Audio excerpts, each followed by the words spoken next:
Hey everyone! In this video, I'm going to show you a quick demonstration of how I retarget Mixamo animations to the Citizen human skeleton using Blender and Auto Rig Pro. If you'd like to try it yourself, you'll find the necessary links in the description, including Auto Rig Pro.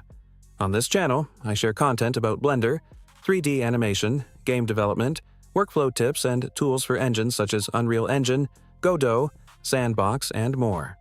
If that's your kind of content, consider subscribing so you don't miss future tutorials and resources. Now, let's see the retargeting process in action.